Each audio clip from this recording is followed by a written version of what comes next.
شبکه توحیدی ایمان زلال تقدیم می کند.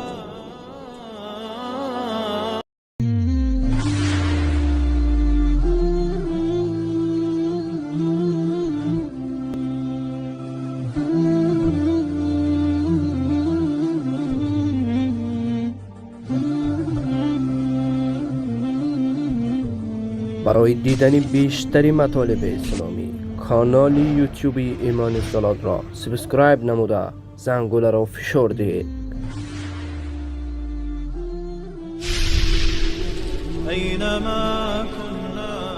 شبکه توحیدی ایمان زلال تقدیم می کند. قل للذي يسعى لإرضاء الإله اسلك طريق المصطفى خير الدعاء يا أسوة الداعين يا خير الورى يا قدوة الهادين يا علم الهدى ما كنت فظا أو غليظا بينهم وبرحمة من ربنا او جناب حرام خورده، قسم سری مال خورده، فریب داده آدمه، کیسه بوری کرده، از روی سود به دست آورده، اما امروز از همون مال حرام غذا را به تو ملا و قاری تهیه کرده و تو را برده به خاطر از اینکه یک سپاره را بخوانی در ذهنش میگرده کل گناه معاف شده. ما امروز داریم قماندانایی داریم که کل مخلوق شاهدی میده که یه آدم از سر تا پا زندگیش حرام است.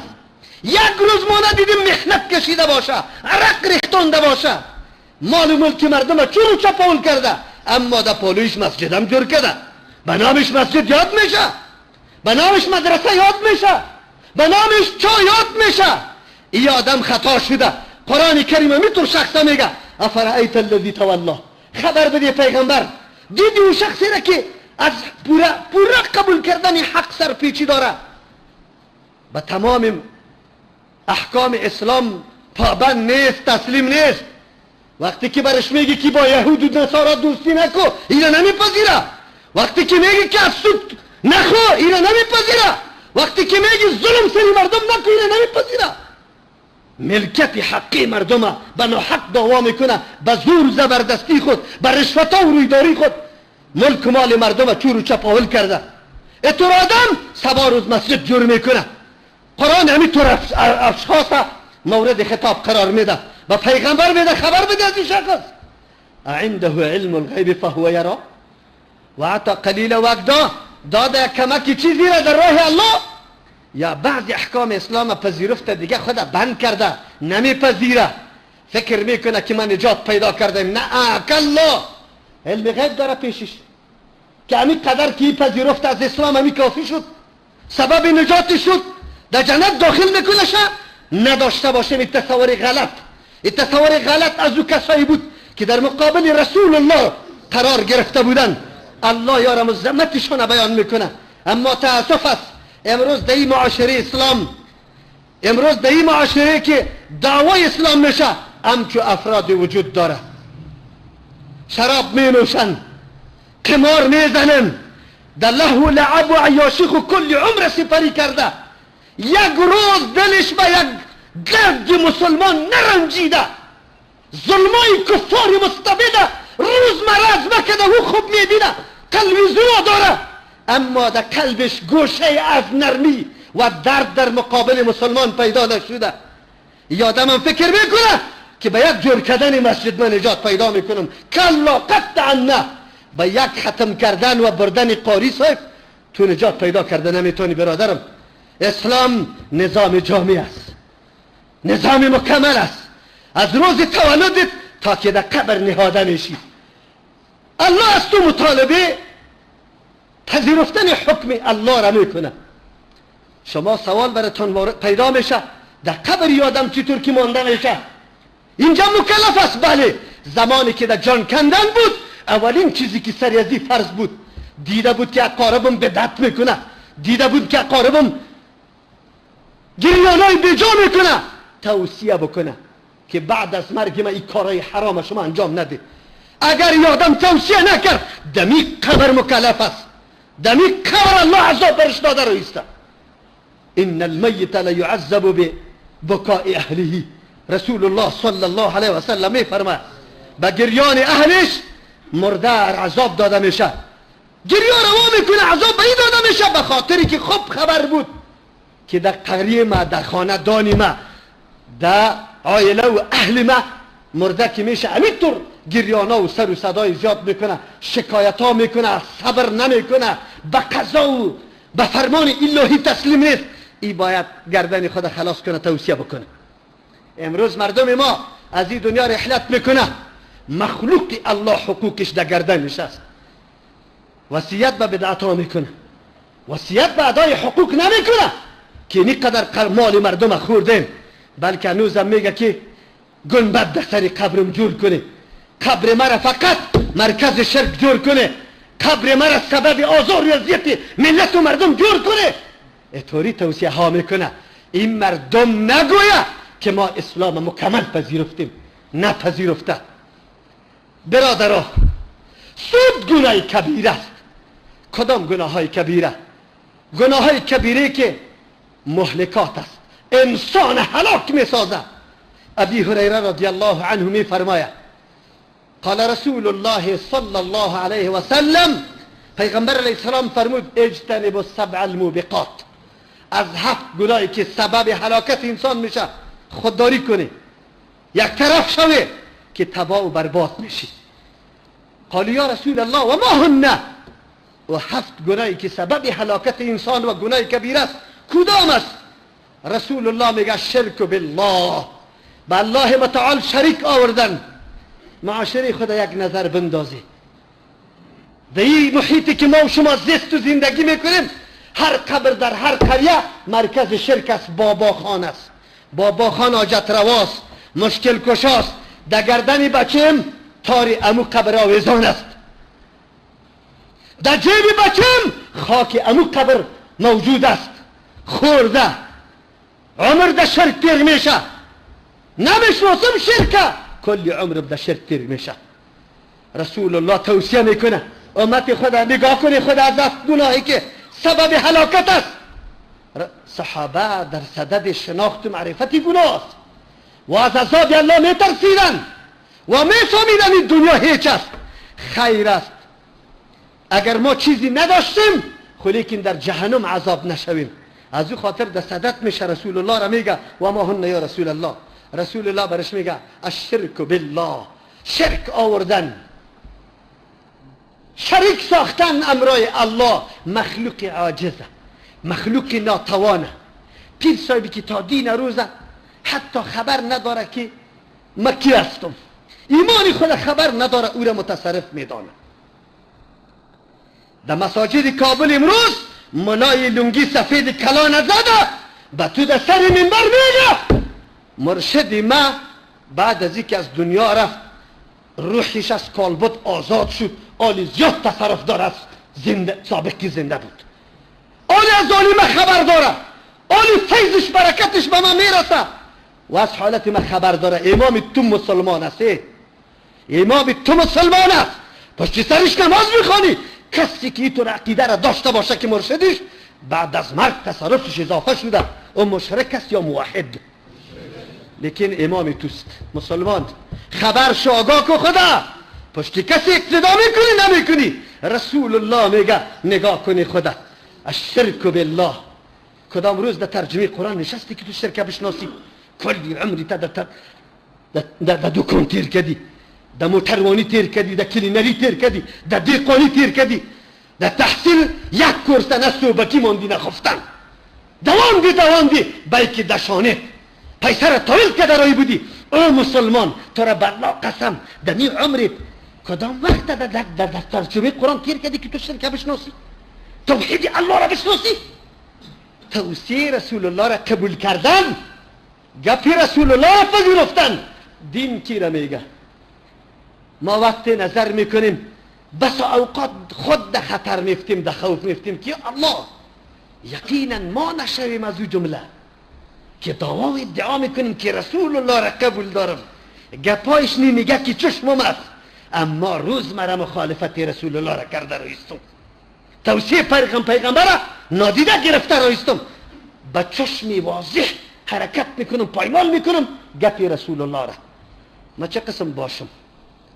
اول شرک بالله و سحر، دوم گناهی که سبب هلاکت از سحر است.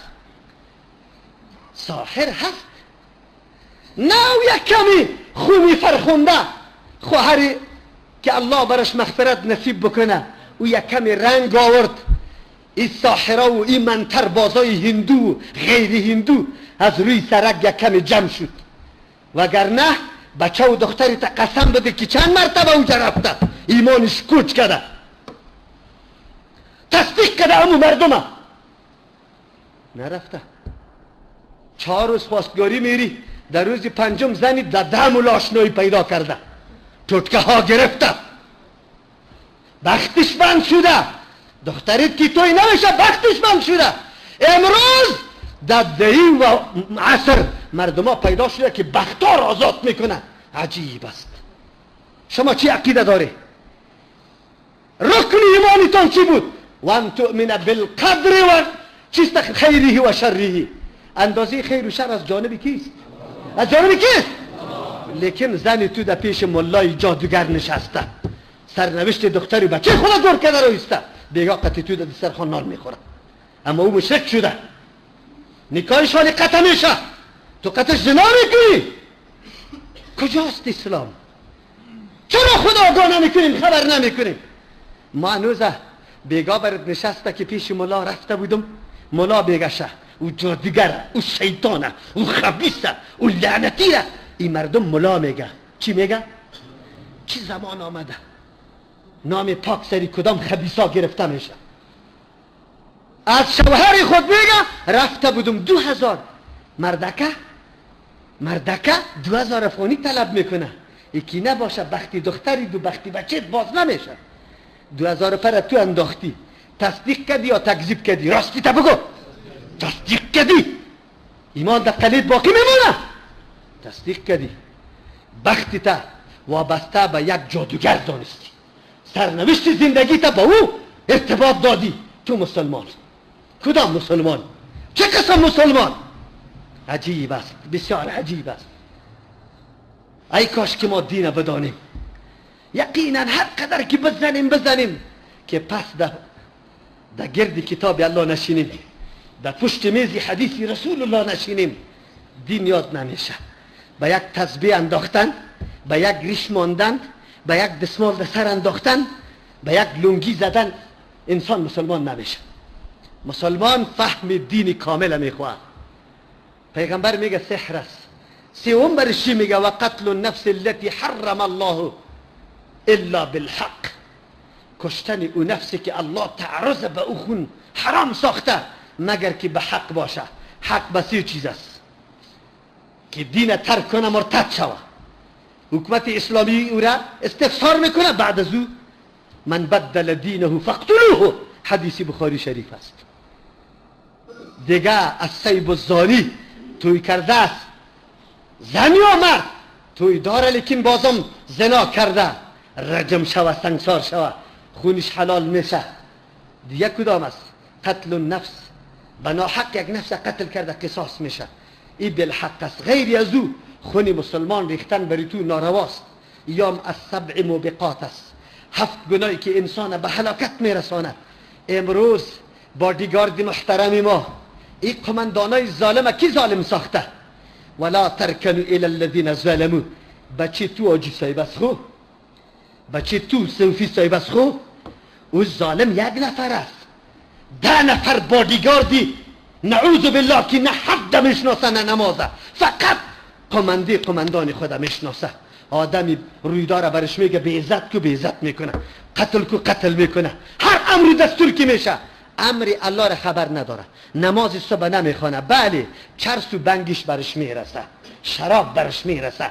فرمان جناب قماندان ظالم، حاکم ظالم، هر کس قتل کرده را ایسته بکوشه، ماندنیش نیسته. امنه بدمنی را امنستی از بین برده و بدم میره که آورده. صوفی صاحب، حاجی صاحب، بچه تا قرآن تعلیم ندادی که او میرفت در یک مرکز درس میخوان، انجینر میشد، دکتر میشد، خدمت به وطن و ملت میکرد. گذاشته شه، دزد تربیه کدیشه، چرسی و بندی تربیه کشیدشه و دیگه دنبال امو تیدار گریختا میروه در جایی که چرس فراوان پیدا میشه. حالی جنایتا کرده رئیس، جناب حاجی صاحب تکبیر بگو، خدا او جنایات و گناه تو هم شریک هستی انشاءالله. عذاب جهنم دامن تو را میگیره. چرا؟ به خاطری که سرنوشت اولادیت اموطور غلط گذاشته بودی به مو سر حد رسیده. بدان که دین تو را چی درس میده. قتل نفس چرا شده؟ تو قتل شریک هستی. بچهت قماندانه او برش امر میکنه بکوش، نمیگه که قتل نفس حرام است. چرا بکوشم؟ در طول انقلاب شما دیدی همینطور بود یا نه؟ فقط فرمانده امر کرده، جناب عسکر نسی نکده که لا طاعت لمخلوق فی معصیت الخالق. این معصیت الله میشه. من چه قسمی کاره بکنم؟ چرا؟ او بیچارگک نمیدونست. او فقط امی قدر گفته بود که سرکردید امر کرد، امرش واجب است. امی قدرش شنیده، دیگه گپا را یاد نداره. قتل نفس است الا بالحق و اکل الربا، خوردن سود. چطور مسلمان هستی؟ قلب داری؟ صفات الله شناختنش در ما ضرور است. یک تعداد مردمی ما در تلویزیون و در مدرسه و در مسجد تفلکای خوردم. این تفلکی ما بچگه که مسمار حسنه به یاد داره. تو شروع کن هو الله الذی لا اله الا هو الرحمن الرحیم. حتی کجا را میرسانه؟ جناب در حدیث که رسول الله میگه که 99 نام الله را اگر کسی احصا بکنه جنت داخل میشه. احصا کل دور دادن نمیگه، احصا فهم مطلب صفت الله است. یک صفت الله رحیم است. فهم صفت الله رحیم است. من به اندازه توان خود جزء از رحمت الله را در وجود خود در زندگی خود پیدا میکنم. این را لازمه اخلاق خود میسازم. الله رحیم است. به صفت الله خود رنگ کردن این مطلوب است. من باید رحیم باشم. همسایت است، بچه کاکو مامایت است، خوارزادیت است، بیادرزادیت است، اقاربت است. در سخت مشکل گیر آمده، نداره، نیاز داره، پول از تو طلب میکنه، اما تو برش میگی آلی خو بسیار حیلگرا برآمده. اینطور گفته نمیتونی که 1 لک روپیه برات میدم، بیادرزادیم، بچه مامایم، بچه کاکایم. چی میگیم؟ خیرخانه تا بر ما گیره و بدی. بنی اسرائیل چهره هایش مسخ شد، شادی و خنزیر گشت به خاطر از اینکه در احکام الله استهزا کردن، ریشخندی کردن، حکم الله را ریشخندی کردن. مایی را شکار نکنید روز شنبه، راستی تا نبگوی روز شنبه دریا مایی پر میشد. در لبی دریا چقریا و چاها را کندن، جوی از چی؟ اعلا کردن از دریای کلان. مایی غرم بس می آمد در او چای چقر می افتاد. از شما سوال میکنم اگر امین مایی را آلی میگرفت چقدر تفاوت داره؟ یا امین مایی را سبا از زمین چا میگیره؟ فرقشان چیست؟ فرق داره. حکم الله را استهزا نکنه، حکم الله را سبک نشماره. الله متعال مسخ کرد. امروز تو مسلمان به نام گروی و بیع جایزی امید برادر زاده شمالش خورده رایستی. اگر دمای 10,000 برات بده، هر ماه برات 10,000 میده، سود است. وی توبه الله مرا سود خور نکنه. این خانش که 10,000 نه 15,000 ده کیرا داده. فرق ده بین 15,000 و 10,000 چی است؟ تو یک برم بگو چرا بنی اسرائیلی دوم خود جور کرده؟ ملای ناملا برات فتوا داده رایسته، ترحم خود از بین رفته، صفت الله خود تو وجود نداره. امکانش است 1 لک فانی در خانه نگاه میکنی خو خیر است، قرض در پیش بیادرزادیت باشه، هیچ کار سرش نمیگیری، بان که مشکلی از او حل شود نمیکنی، صفت الله را در خود پیدا نمیکنی. احصای نامای الله این مفهوم و معنا داره، لیکن ما تو نمیکنیم. گروی ضمانت قرض است. شده میتونه آدم خود گم کنه، اینقدر پول برش داده ای بانکی تو هدر نشوه، پولی هدر نروه. یک چیزی اینجا باشه که سبا از جنسی از او حقیقت دور داده بتونی. نه با گروی کدام معامله خرید و فروش نیست که نقص و فایده داشته باشه. امروز 80% مردم کابل بمی گرفتار است. مسلمان چرا دعایش قبول نمیشه؟ میشناسی؟ مسلمان چرا دعایش قبول نمیشه؟ بگوی رزق حرام است. چی حرام است؟ خانه حرام است. خانه گروی نشستی؟ اگر در این خانه نمی نشستی در دیگه خانه 10,000 میدادی. ما 10,000 پس انداز میکنی. بچه کاکا دستار بالا کرده مسلمان ها در هر جای دعا قبول نمیشه. این کفار ما را خوب میشناسه. تو از دینت خبر نداری، کفار خبر داره. تو را مبتلا به چی کرده؟ به سودخوری. چرا کرده؟ که این مسلمان ها سالا دعا بکنه در حق ما قبول نشد. بانکای سودیست ماشاءالله دولت اسلامی است. قانون اساسی 3 مادهش یک قانون خلاف قانونی اسلام نیست. پرسان کنی یا جناب سرکرداره بگو ای جواز دادنی بانک سودی این موافقی قانون اسلام است. این فعالیت دادن رسانه های کفری و شرکی و خرافات این موافقی قانون اسلام است. این جواز دادن فعالیت تنفیری و تبشیری که روزمره انجیل توزیع میشه این موافقی اسلام است. این فروشی بوتلای شراب این موافقی اسلام است. این چرس و بنکی در زیر پولای هوایی زده میشه این موافقی اسلام است. کدام؟ ما کدامش قبول کنیم؟ ماده 3 قانونی تا یعنی کی کارا را کدامش قبول کنیم؟ سوال پیدا میشه. وقتی خود حکومت اسلامی میگیم، حکومت اسلامی چی معنا داره؟ چی مفهوم داره؟ نام پیش اسلام نام اعتبار نداره. من آمن بال چیسته ان الذين آمنوا والذين هادوا والنصارى والصابئين من آمن بالله والیوم الاخر. نام اعتبار نداره پیش الله متعال. چی نام سری خود گذاشته ای؟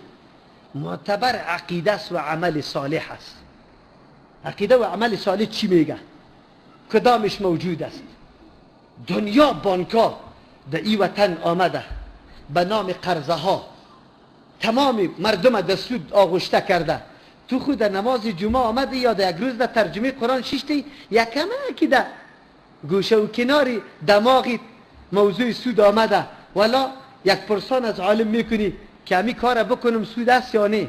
لیکن اینطور افراد مادار مسلمان که یک جمعه هم نخوانده در کل عمر قسم برش بدی سوال بس پیش بکنی که نماز جمعه چند رکعت است اگر برش گفت من دست خدا قطع میکنم به صدها نفر من در جامعه و معاشره امیطور پیدا میکنم براتون که اگر رکعتی نماز برات گفت من دست خدا قطع میکنم. بنای مسلمان زندار است اولاددار است. این خطی اسلامیست او هیچ باک نداره و از او بانک گرفته. این را خود چی میکنی؟ یا کم دیندارکا را میشناسی؟ و هم سوال میکنه و هم بری خود دلیل میگه. آمد از تو سوال میکنه مولی صاحب ولا یک کمی فشار سر ما آمد از زندگی ما یک کمی قرضه را از چی میگیریم؟ قرضه نمیگه که سود است بانک میگیریم. قرضه را از بانک میگیریم مجبور هستیم. چی مجبوریت داری بیادرکم؟ ولا یک شرکت داشتیم قرض داشتیم حالی پوره نمیشه. خوب پوره نمیشه. خانه تا بفروشی چقدر است؟ 5 لک دلار خانهت میشه. تو مستر هستی؟ ناچار هستی؟ دروغ چرا میگی؟ دو بندنگای لکس زندگی نکن. ایره 5 لک دلار بفروش اونجا برو 15 لک افغانی 30,000 دلار یک خانه که خیلی مناسب زندگی تیر میشه او را بخر. خدا چرا فریب میدی؟ دلیلکای شیطانی و ابلیسی را برای خود جور کردی. هر طرف خدا فریب میده. ما در اول سر گفتم الحمدلله از اروپا و امریکا از غرب زنگ زده میشه مولی صاحب این جماعت دوچار یک مشکل است. کدام مشکل است؟ اونجا خانه را که کرا میگیری خیلی زیاد کرایه هنگفت تمام میشه. لیکن اگر خانه را بخری، اگر چی قیمت خانه خو خیلی زیاد است، لیکن مراجعه به جناب بانک سودی از وا میکنی، به عنوان از یا به گفته از یا قسطن بری تو میپردازه و تو همونطور قسطن پس میپردازی، لیکن امرای چیزی زاید، یعنی امرای سود. یک تعداد ملاها فتوا هم داده. چطور فتوا داده؟ فتوا داده که شما مستر هسته، آلی کار روزگار نمیچله، مجبور هسته، کرایه را پوره نمیتانه. خوب ملا را میگم الم تکن ارض الله واسعه، ضرورت داره که در دیار کفر بشی و سود خورده برو و بگو که من مستر هستم. چرا در مملکت اسلامی نمی؟ اگر دیگرها پای دراز کرد از گشنگی تو در پالش بانکی تو بموری. او ملا صاحب استرار کدام چه حالت میگه؟ این خو استرار نیست. او خو از اینجا از این مملکت میگه اینجا هر روز ملا صاحب مرا نمیمانه 5 وقت نماز است. اونجا در دلی خود چادر سر میکنی نمیکنی، نماز میخونی نمیخونی، کس برت نمیگه ای علالی حرام. او زندگی را اختیار کرده. اما کلگی را نمیگم. من پیشتر براتان گفتم که در این طور عصر پرفتنه که از هر طرف حرام موج میزنه و کمترین انسان باشه که خود خلاص کرده بتانه، الحمدلله از اونجا خواهرها زنگ میزنه که ما چی کنیم؟ ما میگیم جایز نیست، سود است، سود است، بدانه که سود است. نکنه. الله متعال میگه یا ایها الذین آمنوا اتقوا الله. بهترین کنترلر سری انسان کیست؟ کی ما را منع کرده میتونه که گناه نکنیم؟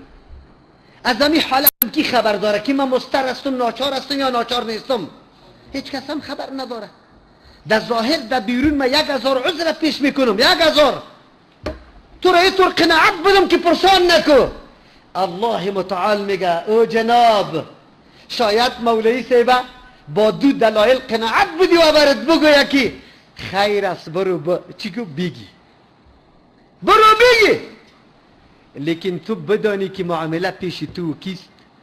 الله جل جلاله است. از الله پنهان کرده نمیتونی. راه های متنوع را برش دور میکنی خو لیکن از الله پنهان نیست. چی چیز آدم کنترل بکنه؟ اتقوا الله. از تقوی کی بترسی؟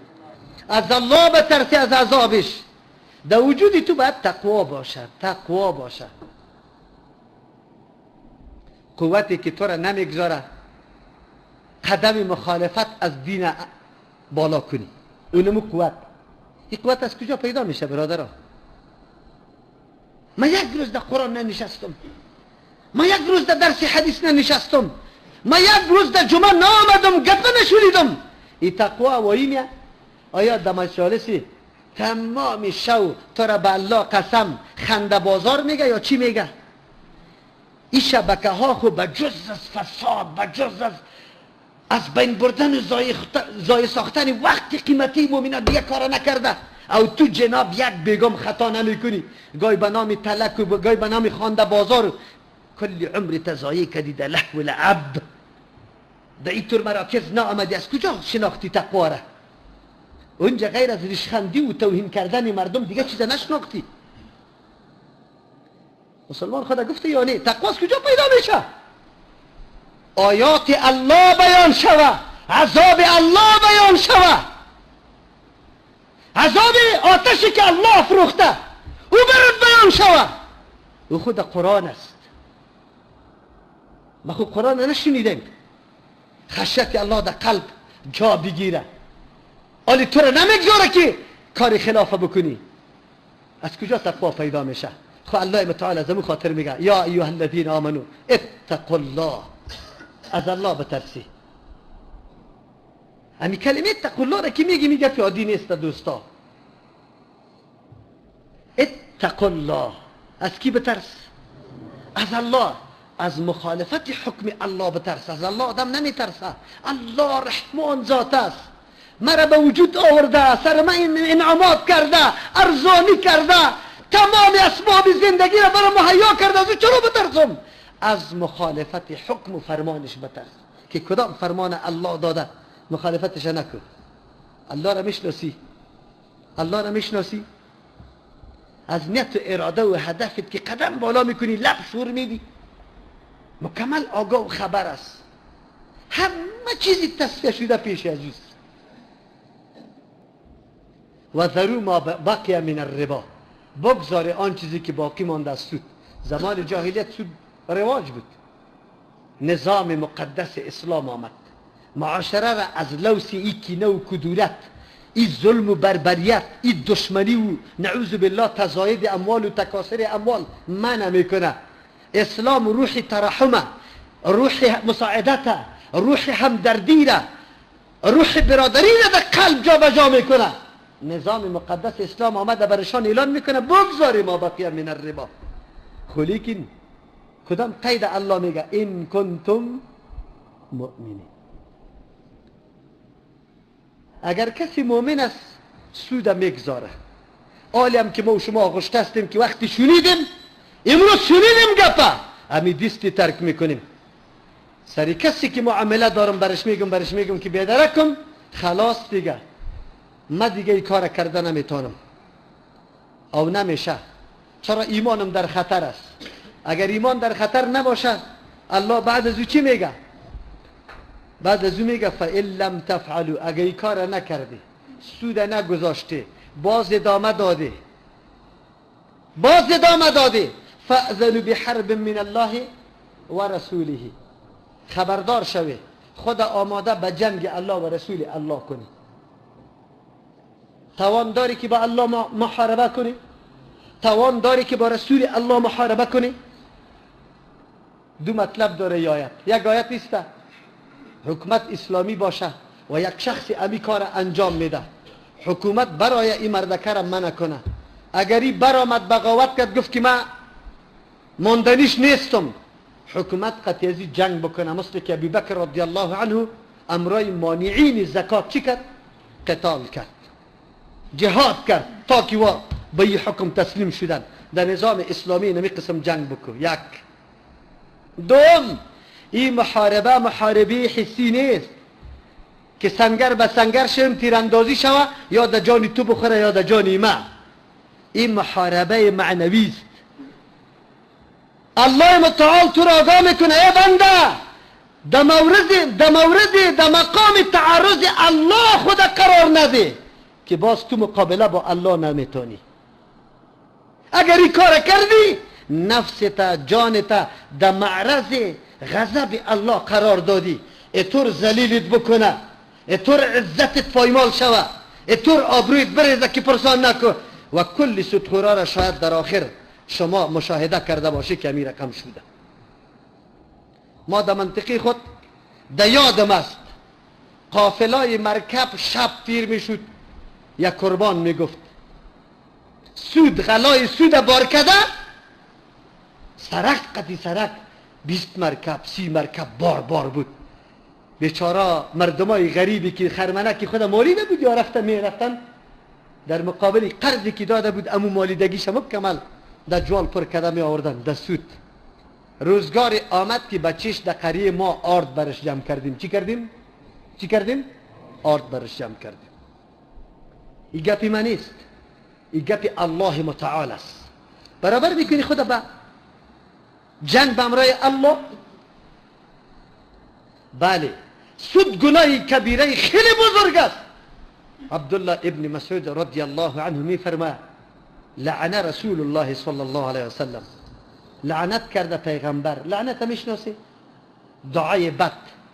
خود لعنت او دعای بد میگه که باز توفیق خوبی بر از او آدم میسر نشود. ابلیس لعین لعنت شدگی است، باز فلاح و کامیابی برش نصیب نمیشه. اگر کسی را که رسول الله بد دعا بکنه، او بد دعا پذیرفته میشه به دربار الله، یعنی که رد میشه، پذیرفته میشه، رد میشه. کی را لعنت گفته رسول الله؟ آکل الربا، خورنده سود و موکله دادنی سود. و زاد الترمذی و غیره.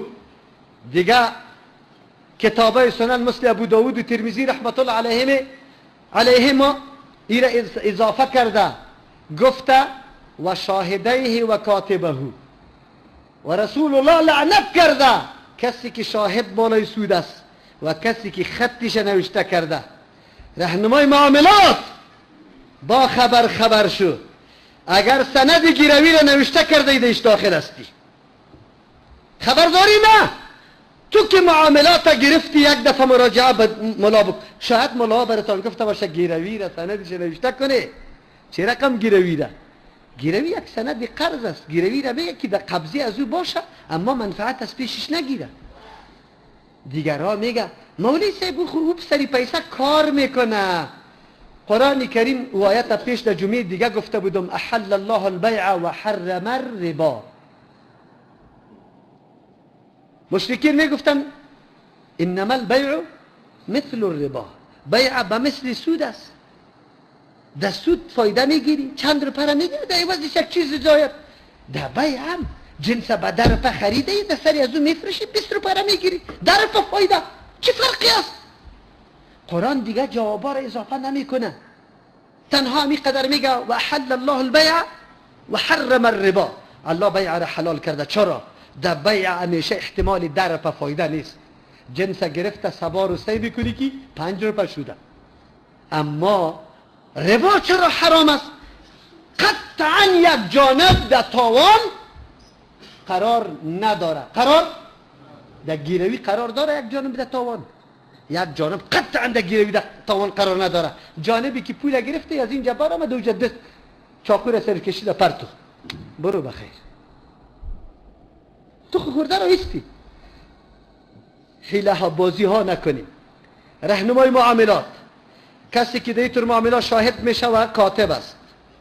در بانکای سودی کسی که پیردار دروازه بانک است. ملا صاحبی که میره در او بانک داخلش به مردم جماعت میده، داخل هستی ملا صاحب. ماموری که اینجا کار میکنه، کامپیوتر کاری که کار میکنه، بادیگارد و بگوی حارس و پیردارش کلگی داخل است. این گناه اینقدر عظیم گناه است که با مجرد در او داخل میشی این گناه هست. بقیش انشاءالله در جمعه های دیگه تکمیل میکنیم. کوشش بکنیم. ما عقیده به ای داریم که رزاق کیست؟ رزاق کیست؟ ما مکلف به استعمال اسباب الهی هستیم. کدام اسباب؟ روا یا ناروا؟ اسباب روا، تجارت، مضاربت، اجاره، شرکت، کلش انشاءالله در جمعه دیگه این موضوعات باز تشریح میکنیم که چه رقم میتونیم خدا از این تنگناها بکشیم، خدا در حرام مبتلا نکنیم، دعای ما به نزد الله مقبول بگرده. الله متعال توفیق نصیب بکنه که دین خدا خوب درست بفهمیم. بارك الله لنا ولكم في القرآن العظيم ونفعنا وإياكم بالآيات وذكر الحكيم إنه تعالى جواد ورب رؤوف رحيم.